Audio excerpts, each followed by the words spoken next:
Maital. I'm a researcher here at the Nieman Institute. It's my privilege and pleasure to introduce Professor Rafael Beyar. We've been instructed not to do introductions, but nonetheless I just want to say a couple of words about Rafi.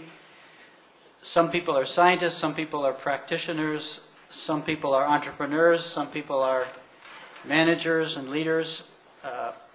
A very few people are all four, and Professor Beyar is all four.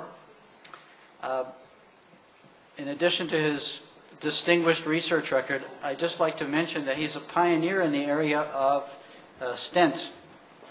And he has invented several kinds of stents, self-expanding stents, balloon-expanding stents. There may be even some people in the audience who actually have one of those things inside them that are indeed life-saving and life-enhancing, life-preserving. Just to bring today's discussions down kind of to eye level here in Israel, we have three major crises that have arrived or are on the way related to healthcare. The first is a major shortage of doctors. And since it takes a long time to produce a doctor, it's going to get a lot worse before it gets better, even if we increase enrollments tomorrow. The second shortage is a major shortage of nurses, and that's also going to get worse. And the third shortage is we have a major shortage of hospital beds. In terms of hospital beds per capita, Israel ranks the lowest in the West with the possible exception of Turkey, and Turkey is about to overtake us. So these are all difficulties that people like Professor Beyar, who is the managing director of Rambam Medical Center, will have to face and deal with.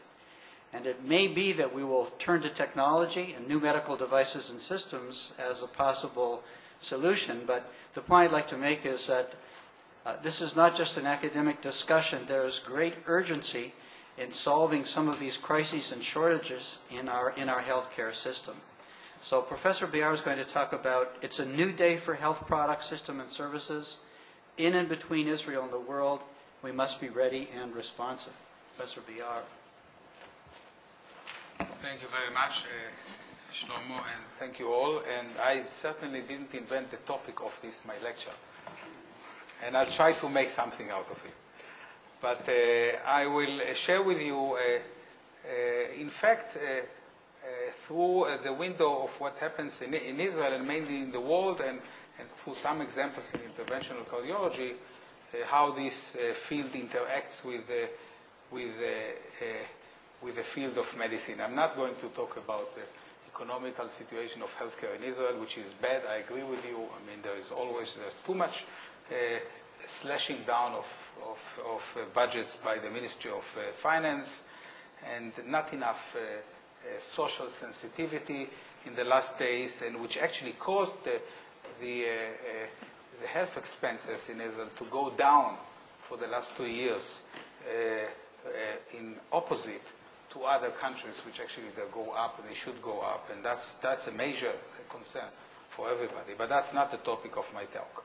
I would like to actually share with you the idea of new devices, new therapies, and how are they introduced into the medical system, and how can we also, as a hospital or a university with industry around it, be very active in that field, taking advantage of our unique structure here in Haifa.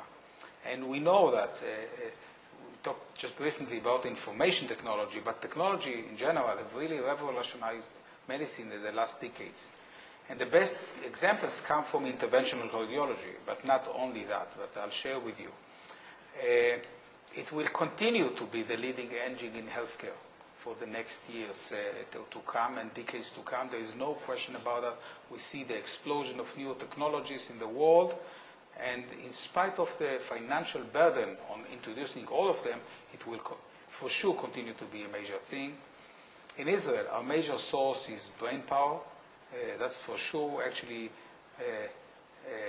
Warren Buffett, when he was here last year, that's what he said. He said, when you want to go for oil, you fly over Israel. But if you want to look for brain, you stop in Israel. So I think that's something we have to really acknowledge. In the field of medicine and innovations, there are many factors for success. It's a multifactorial things as many other things. You have to create the right atmospheres among the scientists, among the physicians to accept that. You have to be able to develop an infrastructure. The infrastructure for medical research is obviously different than the general infrastructure, and especially for medical research, you have to have the university, you have to have a research system, you have to have a adequate and non-rigid regulatory system for clinical studies. Sometimes if the regulatory system is too rigid, it actually causes really damage to this delicate balance. And you have to obviously have the proper medical ethics to conduct everything which needs for development. And it's not, I don't know if it's thin, but the adequate system for IP protection is extremely important, because if everything goes anywhere or you don't have control of that, that's something that is not for the benefit of the system. Life science, if you take life science in general, it's a very, very wide umbrella for many things. There are medical technologies such as devices. There are diagnostics and imaging. There is biotechnology, which I would, under that will include drug development, cell therapy, which is emerging, gene therapy, which is there on a small scale, but is trying to look for other things.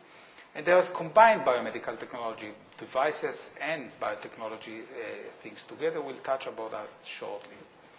I think it's important for any innovations, you have to really have the combination of and the beginning sometimes starts in any of these places. It can start from the physician, from the industry, from the engineer with an idea, or from basic scientists who had some finding in their lab that they didn't even intend to look for that. So really the beginning can come from anywhere, but to actually get it running and get the full scale, you have to really have the entire things collaborate and integrate together. Let's look at some of the giants. I'll share with you some examples of interventional cardiology. Forstmann, they got the Nobel in 1956 for Nobel Award for coronary and for angiography. Forstmann, who's shown here, he actually catheterized himself, got a catheter in himself into his heart and ran to his professor to show him new things. And he almost got fired because of that, almost got killed, but that's another story. But he did it more than once, so that's something that you don't see often. But these are major stories. These are really people that opened the entire field of diagnostic of the heart. I mean, the fact that you have X-ray and you can then see things and you can develop new, from these crazy ideas come these things that we use it routinely today for any single thing. Then later on, I think I'll take one field and I'll focus on that as an example, but there are many fields like that. Interventional cardiology has really recently celebrated 30 years. Last year, it was 30 years. Andreas Grunzig, he died unfortunately at the aircraft accident at the age of 45, but he, a very young age, but he was really the one who did the first balloon angioplasty. He made balloons in his garage. He is the type of a physician who envisioned a solution to a problem, and he had to make it in his garage and to be an interpreter, a physician, to implement it to his patients. And later on, this developed into a multi-billion-dollar industry, which continues until today, obviously in growth and continues to expand. And this is some of the initial tools. That's the tool that he actually made at his home. This balloon, you see, this is very similar. It was very bulky. It was you had to push it. It was not flexible. But with that tool that he made it in his garage, he was able to do the first balloon angioplasty. And in fact, this patient was in a meeting he had this angioplasty 30 years ago, And you can see he is so, I mean, he provoked so much interest, so he got cut a couple of times to see that it's still open. Because nobody believed. They said, well, it's going to open, it's not going to open, it's going to close. There's a lot of skepticism in new ideas and technology. But he was still sitting there talking to the audience, showing his blockage. You can see, I don't know if we have any laser point here. You can see this is the blockage in his LAD. This is the LAD, the anterior artery of the heart. It's called the widowmaker. I don't have to explain why. It usually sometimes happens at a young age. He was young. He was 30-something at that age, 30 years ago. And after balloon only you can see, and this is years after that. That's years after that it continued to be open. So that's really opened the entire field that you can really solve a solution with a technological thing. We actually, for that meeting, which was last week, I did some investigation in Israel, which is interesting to see. And I think that I will go over that. Look at some data from Israel in life science startup companies in Israel, and you can see until 2004, 2005 and 6 is even bigger. It continues this expansion. You can clearly see a steady and even more intense into, maybe even, I'm not sure it's exponential, mathematicians can argue, but it's an ever-increasing curve of more and more startup companies in life science. So this really is an industry that is building up in Israel at a rapid pace. This is some other interesting information. There are over 800 life science companies registered at the ILSI database today. And if you can look, what do these companies do? The majority are device companies, either a stent or some other thing or one gadget, a device that is usually therapeutic. That's the majority of companies that are starting up in Israel. A smaller number is biotechnology, including even a smaller number is pharmaceutical. We know that biotechnology and pharmaceutical takes much more time and effort and money in order to develop. So maybe that's reflecting these numbers that we see here. Information technology, we talked about it, is 37. It's still a small number, but it's there. And I'm sure it will be growing after what we heard from there. If we distribute according to discipline, what do the device companies do by field? You can clearly see that cardiovascular is by large, and I think it really reflects what happens in the world, by large, much larger, 70 than any other things, in orthopedics, than dermatology, in Israel at least. I'm not sure whether the statistics for Israel will hold for the world. I don't have the data for the world. Another interesting thing for Israel, percent of patents in life science by country, Israel is really the highest. Among higher than, you can see the competitors, the big competitor is Belgium, United Kingdom, US is much lower, but it's in terms of percentage, Israel, I mean, life science probably is attractive to the Israeli industry, science and science. What are the movers in innovations in medicine? Some things to think about. You have to have, in order to have a society that is innovative in medicine, and Israel is known to be an innovative society in medicine, you have to have a strong clinical society on the basis that will innovate and evaluate, be able to evaluate technology that somebody else innovates. You have to have infrastructure, I talked about that. You have to have an economical strength in the country. At times when there are no investment here, it's difficult to move things ahead. You have to have a streamlined regulatory process. If the regulatory process is stopping you, things will run out of the country, and actually it happens. It happens too often that companies in Israel find it too difficult to make clinical studies in Israel, and they go to India, they go to other countries, and they do not stay in Israel, and that's a negative thing. And I think the regulator has to understand that, and the Ministry of Commerce sometimes have to interfere and say, stop, you're over-regulating. Because a regulator, I've always seen, he has a tendency to over-regulate. He doesn't know where to stop, and when regulation starts to be too prohibitive. You have to have strong ability to do registries, to follow up data, to see whether what you did is good or not. And you have to have really a good collaboration. Anything, you have to generate very strong collaborations. On regulation, you have, obviously I talked about it a little bit, but you have to be really very cautious with the ethics.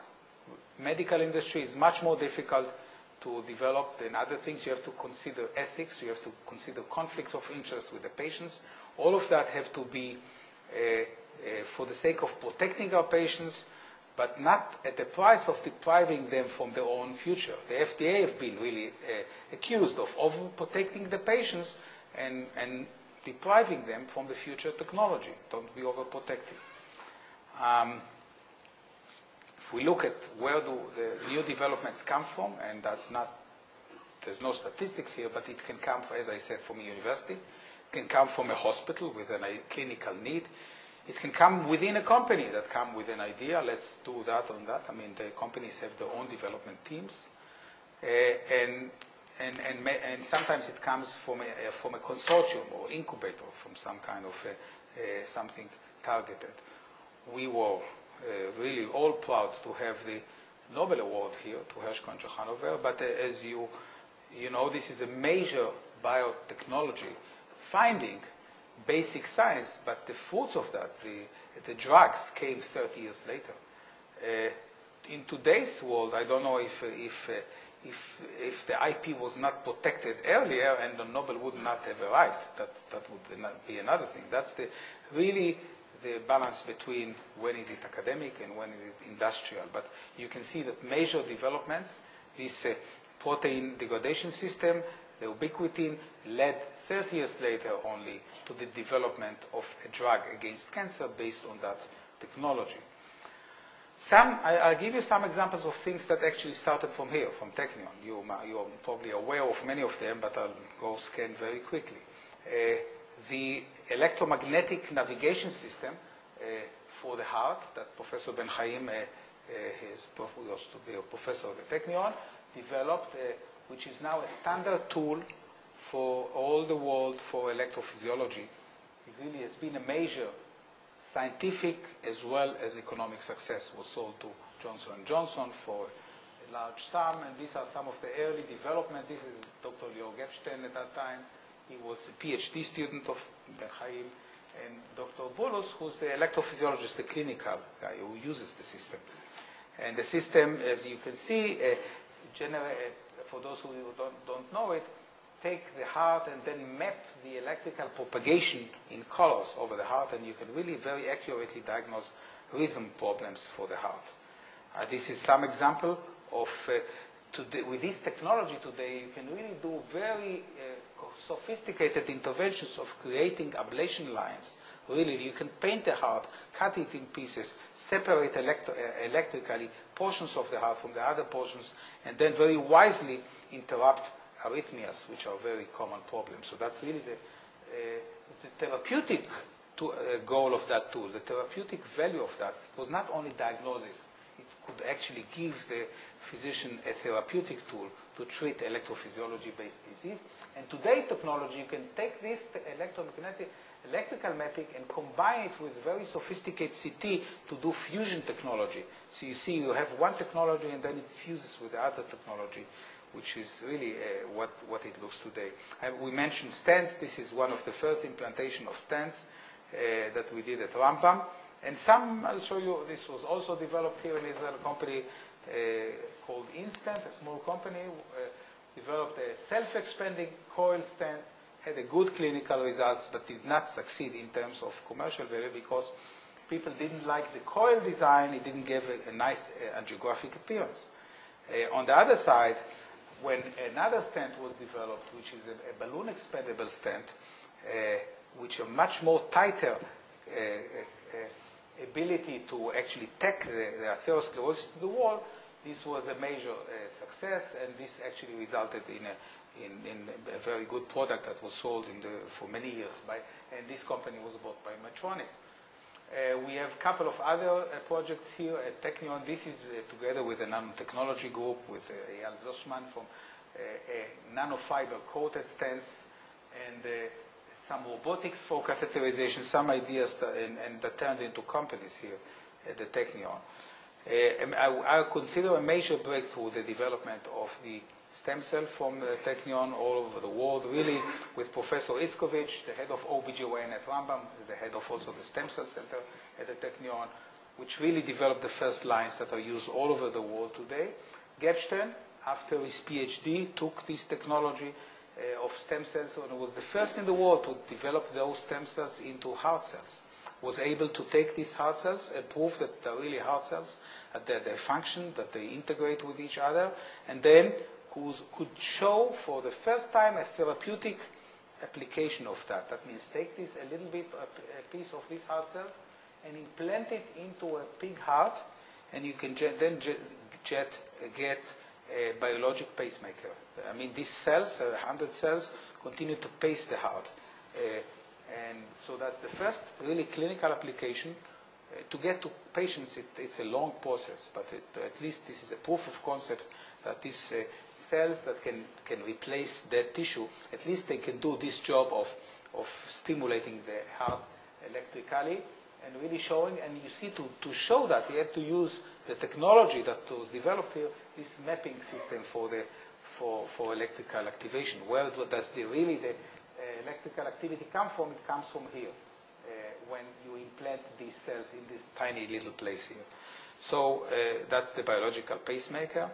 This is how, by the way, the cells interact. These are, in this case, these are the human embryonic stem cells that are talking together with the cells from a rat, and the electrical activation would go even from a human to a rat. So I mean, these cells are so able to integrate with other cells against them. Usually, we don't usually like to integrate with other species, but the cells at the cellular level do that without any problem. There's no immunology in these things here, and it doesn't interfere.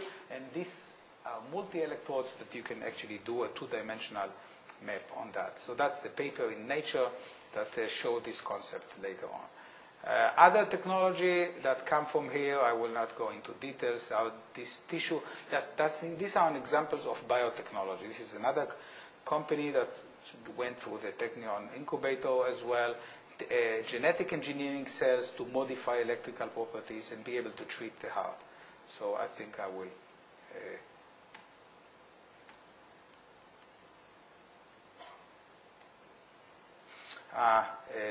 this is just an illustration to actually show that this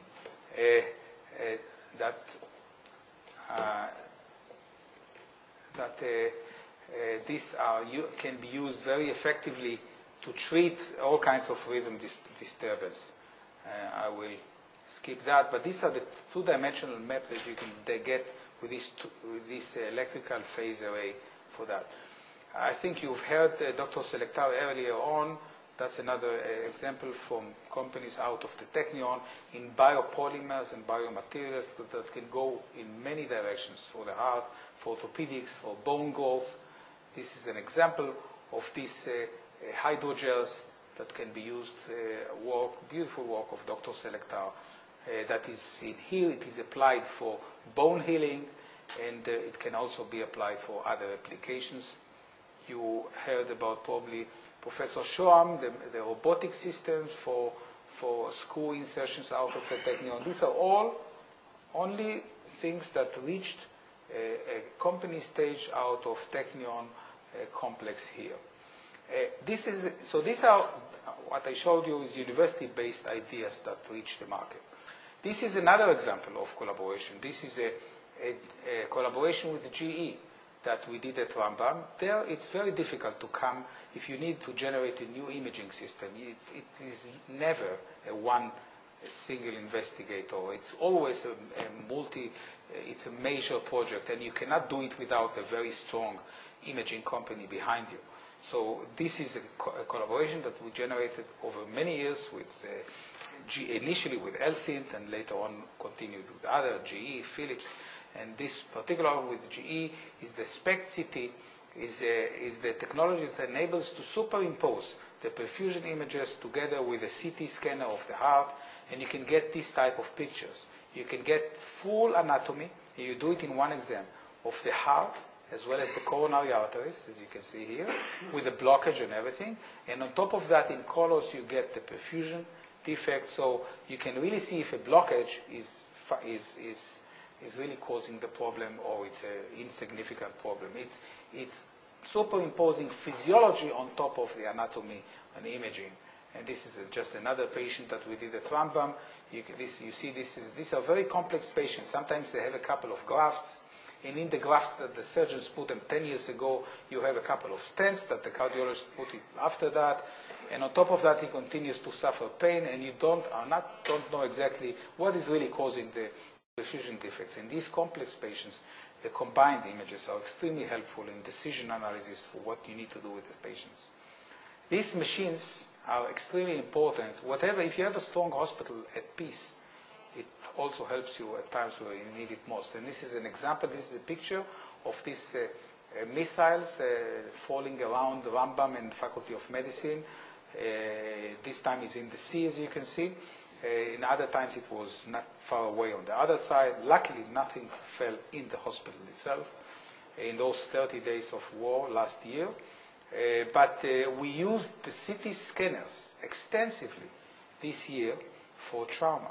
I mean, this is the first time that these CT scanners, the multi-slice CT scanner, were used for this purpose in wars. I mean, even the U.S. Army in Iraq came to us, and they don't have the CT scanner over there. They can't use it.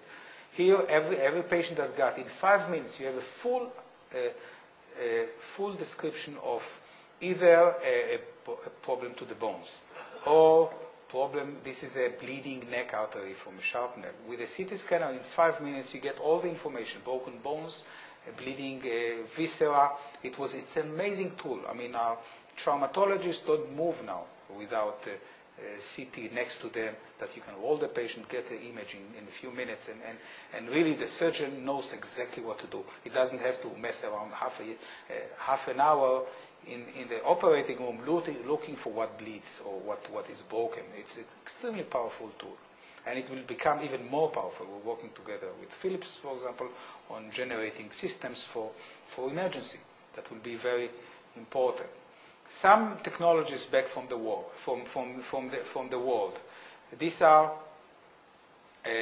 you all know that the metal stents turned into drug-eluting stents recently, and this to reduce restenosis rate, the reblockage of the arteries. And there are many ways. I'm not going to go over all the ways that are to load a drug on a stent and have it released over a month. That's basically the concept of drug-eluting stent. You load the drug on the stent. You make sure that it's not just goes in a few hours, that it continues to be, that really the typical time for the activity is 1 month. If you're active in 1 month, then usually it's quite later on. That's the concept. You can do it with a polymer, without a polymer, with an absorbable polymer, with a non-absorbable. There are many ways actually to do it, and we know there's also a major controversy. Other things which are very valid today, and there is extensive research, because of the problem of the drug-eluting stent, of the metal still being there forever, people are looking into the idea of absorbable stents. And these are just a couple of absorbable stents that are today under investigation. And you can see with a couple of polymers, with either PLLA, with a magnesium alloy that is rusting in the body in half a year and it's not there anymore, with a PLLA again, with a tyrosine polycarbonate, with all kinds of polymers, and there are major, actually, directions into that. You can see how many companies, we already talk about close to 8 companies that are trying to fight these things, and nobody knows whether it will catch or not. This is something to know about this technology. You invest money, you invest effort, many things do not fail at the end, and as we know that very well from the industry. So these are a couple of bioabsorbable stents example. This is another fully absorbable drug-eluting stent. So it's not only the polymer today, they're taking the polymer together with a drug inside, and they're actually putting it in a stent form, and they're actually testing it in a couple of clinical studies. This is how it looks when it is expanded. This is a sketch, or how there is a locking mechanism that keeps it open in the body. because without that, the polymer doesn't have enough strength to hold a very strong arterial wall, and this is just the locking mechanism and how it looks like. And these are some novel imaging technologies, the OCT, optical coherence tomography, to show how in a living person how the thing look like. There are many ideas. There are hundreds of stent companies today trying to do a couple of niches. This is a small company out of Israel trying to look at a stent that will be specific for a bifurcation, for splitting of an artery, that there's a branch coming out. You have to solve it. It's a specific mechanical problem. This is another type of a polymer, salicylate polymer-coated metal stents, and that is being tested with some advantage with the thickness of the coating relative to other polymers that are used, and trying really to come to a fully absorbable salicylate stenting. So it's really, this is a stent covered with something like a nylon sock that is over the stent to prevent little particles from being dislodged from the stents and go with the stream, especially important for treating the neck arteries. This is the magnesium stent I was talking about, the bioabsorbable magnesium stents. This is things out from, not from Israel, this is from Biotronic company, but showing this has failed, by the way. This is a concept that for now, after 10 years of research, did not show any benefit. It was actually much worse, and it failed in the technology. But the concept of a metal eroding and absorbing was introduced by them, and this is how it looks like. This stands for bifurcation of arteries in the legs. You can see this is really a major industry. This is an example of a technology that failed. Brachytherapy, radiating the artery from the inside to prevent restenosis. It failed. It was killed by drug-eluting stent. It's not there anymore. This is another example of a failure. A lot of money was introduced into lasers, into the coronary arteries.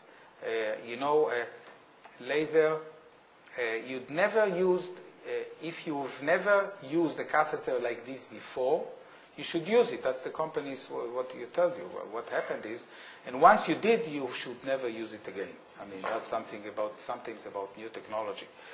There are lots of failures. That's what I want to make a point. And all this technology, not always new technology is good. Sometimes they are not good than the things. Atherectomy devices, there was a concept that if we remove the plaque, we'll get better results. So there are lots of devices to remove the plaque. This is all kinds of cutters and drillers. This is a cutter from the front. This is a cutter from the side. This is a driller at high speed. And they all basically failed in preventing restenosis. They can be efficient, they can work. They did not work at a large scale. Stents did work, did show a general benefit. Some of the new ideas that we're going to see in the future. This is a group out of Israel. But this is an example how a group out of Israel that was really sold to a major, to Edwards, developed this stent graft, a stent valve. It's a valve mounted on a big stent, and you can see it in picture. You can actually insert it in the aortic position, and you can actually get a valve replacement through catheterization without opening the chest. This was developed out of a company of Israel, bought by Edwards. They didn't do a single patient in Israel. All the patients were done in Canada, in Germany, in other countries, because of the regulatory system in Israel.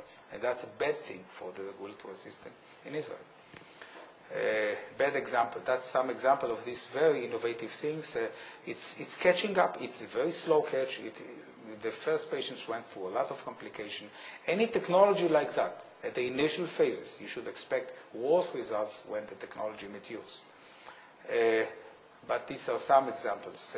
There are many ideas about how to correct leaking valves. This is a leaking valve, and some ideas of really getting a device that can shrink and push the valve back into position so that the valve will not leak. There's a lot of ideas thinking about how to cause prevention of shrinkage, all kinds of devices that actually put a ring around the valve to try and shrink the valve, which is done surgically today. People are trying to do it through a catheterization without opening the chest. We have to wait and see if this holds. There are at least 5 or 6 companies, some of them are out of Israel, trying to get in that direction. The market is huge. The risk is also big because, you never know these things work. It makes sense, but the obstacles along the way are not small. There are lots of imaging companies, and this is Pion is a small imaging company that develops three-dimensional view. Three-dimensional viewers based on CT or angiography are becoming more and more. We're seeing more companies. This is a company for three-dimensional view of a coronary artery based on 2 dimensions of angiography. This is another example of them. Really to show, you can really show the anatomy in a very precise way. The angulation, you can plan your therapy much more wisely if you know the 3-dimensional anatomy of an artery. This is another company that does the same thing from the CT and gives you a very accurate 3-dimensional map. And there are a couple of companies. I will scan through them for the risk of time very quickly. I talked to you about imaging. Imaging is important if we don't see, we can't treat. So imaging is critically important to this development of new technology. And we can see here this OCT, the type of image that you get is unbelievable. There's a resolution of about 100 microns in vivo from this imaging wire that is sitting here where you want to image it. Another company out of Haifa, MediGuide, which actually uses this positioning system to track in 3D the coronary artery with a small device that is mounted on a catheter. This is other examples for other problems. Heart failure. Sometimes the heart doesn't pump enough. It's in real failure. You need to develop systems to pump blood, to help the heart to pump its blood. This is a percutaneous way to really go across the valve and pump the blood from here to the aorta through this valve for a couple of days until a patient survives. This is another, you can see what they're talking about this pump now. They're talking about very small diameters. All the artificial heart that were used in the past were very big and bulky. You should go with a battery outside. These things are shrinking in size, and we're going to see if it will catch in the market. You can really combine it. This is a patient treated with this type of pump. You can see, you do a CT on him, you can see how detailed, you can really see everything inside in 3 dimensions. You know what you did. This is a company out of the Technion by Dr. Landsberg, trying to do the same thing with another approach, assisting the failing heart. So I think I'm close to trying to conclude. Really, the goal is to benefit our patients. But our task is, among ourselves, is really to try and capture all ideas. There are many ideas that are running there, are sometimes just diffusing away. People are not able to, don't have time to do it. They are running. Sometimes very innovative physicians don't have the ability to go to the industry and really to do. So we have to capture the ideas. We have to be able to shorten the time to clinical benefit. Today, sometimes it takes very long. The percutaneous valve, which I talked about, this is a 10-year program already, and it's not there yet in the market. It's just starting. We have to encourage interactions between academia and industry. I think it's extremely important to construct collaborations, to account for possible conflict of interest, which sometimes are extremely detrimental. There are a couple of physicians in the US that were kicked off of very high positions, head of a hospital, because of conflict of interest in developing industry. All for the benefit of the patients, but this is the very things that we have to take of that. We talked about that. I think this is an example, by the way, I just mentioned for you, a collaboration that we signed with Johns Hopkins, the leading university in the world, and you can see the date that it was signed. It was really historical date, September 11, 2001, and we actually went to Baltimore for that event because our friends from America were afraid to come to Israel because it was the time of the Intifada.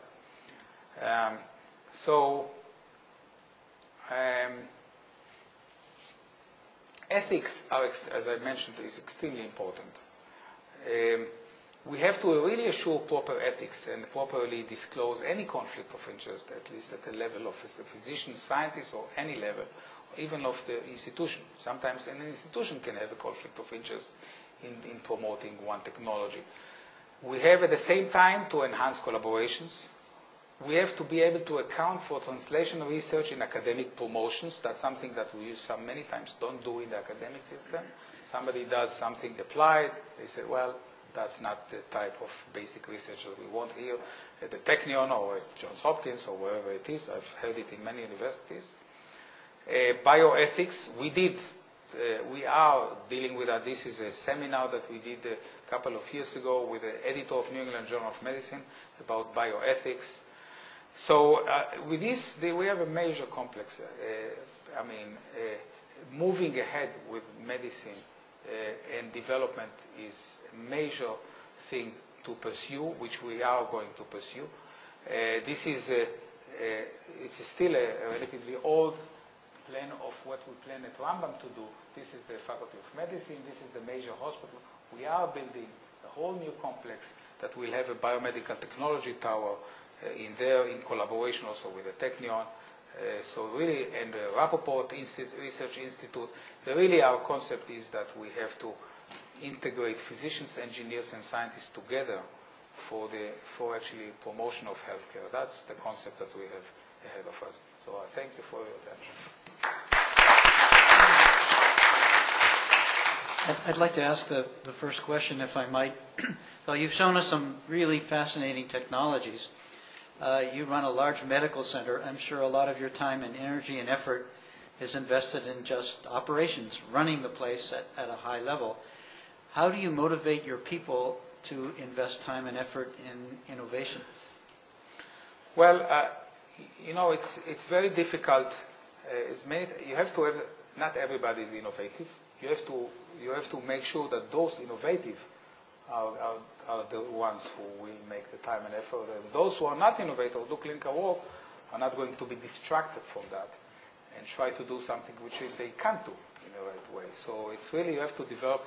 So I think there are many methods to do it. You have to generate some seed funds to actually look for proposals and ideas, and we are trying to do that. The Technion has done it over years to try to collaborate, collaboration between clinicians and engineers.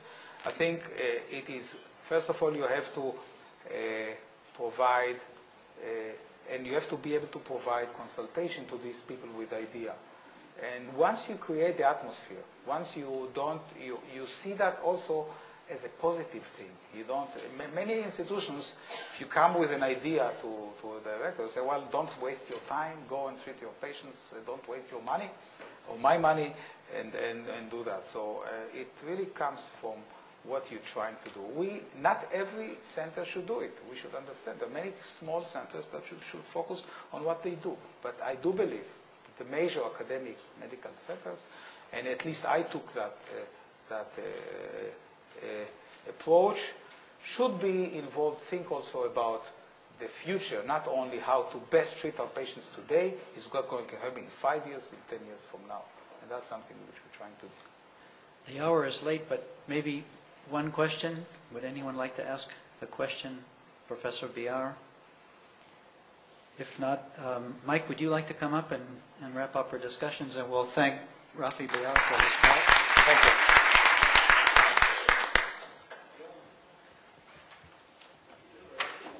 Thank you. Well, the hour is late. Just a brief look backwards. If there was any doubt that there is a tremendous amount of very innovative, creative technology being developed in Israel before today, you couldn't have that doubt at the end of the day. I mean, it was a remarkable portrayal of very interesting, leading-edge work going on in the country. But, you know, by design, we didn't want it to just be a presentation of technology. And I think we were reasonably successful in also painting the contextual picture of what's happening in the world of health during the day, looking at it from different viewpoints, including the financial return, value aspect, and so on. So that was good. We did have the opportunity to see that it's not something that has happened in Israel and maybe it's going to dry up, and having the young researchers here I think also helped demonstrate that. We did get started with the students, and some of them, one or two are here now, but some of them are off working on their projects, so that has got underway. We'll see what comes out of that. So I think from a personal perspective, we had a very good day today. I mean, this was in some ways outstanding, but I always like to look towards the future. So what's coming tomorrow, you know? And tomorrow was designed to a fair degree. You know, we couldn't always, you know, some people were only available on the second day. They weren't available the first day, so there was a certain degree of compromise. But by and large, tomorrow is devoted to expanding horizons, whether it's horizontally into new markets, new domains. So we will have a number of presentations, whether it's on affordable products or products for the silver market, or we're looking at rehabilitation as an area, e-health, and then we'll get into even more broadly presentations on Africa. Jeffrey Fine made it, and we'll have, I'm sure, an interesting presentation from Dina Altman talking about the very interesting things that are happening in the health sector from IBM. And then we will go forward some more by looking at some of the very new technologies that are emerging, neuron on a chip, Professor Spira, Marty Grummett also made it in, talking about stem cell research. So that's going to be interesting. But we didn't want to end the conference only that way, but we wanted to pull it back to where it always has to be, which is getting back to thinking about something that came up a lot today, and I was very pleased to see how much discussion we had about the patient being at the center. It's like it's what makes it's what's good for the patient, what makes the patient happy and acceptable. So we'll come back to that with Eddie Carnielli, and we will have the presentation of whatever the students came up with, a little discussion about differences that we've picked up between global and domestic. And hopefully we can bring that all together. Zia and I will try to say, where do we go from here? And where we specifically go from here is we are done exactly on time, and some of you will go home, some of us have other things to do. But anyway, it's been great having you here. You've been a fantastic part of the process. Thank God it wasn't all up there. It was very much a give and take type of a process, so the audience was as much a part of the presentation process as the speakers, and that's terrific. I hope we can keep it going tomorrow. Thank you for coming, and we'll throw off.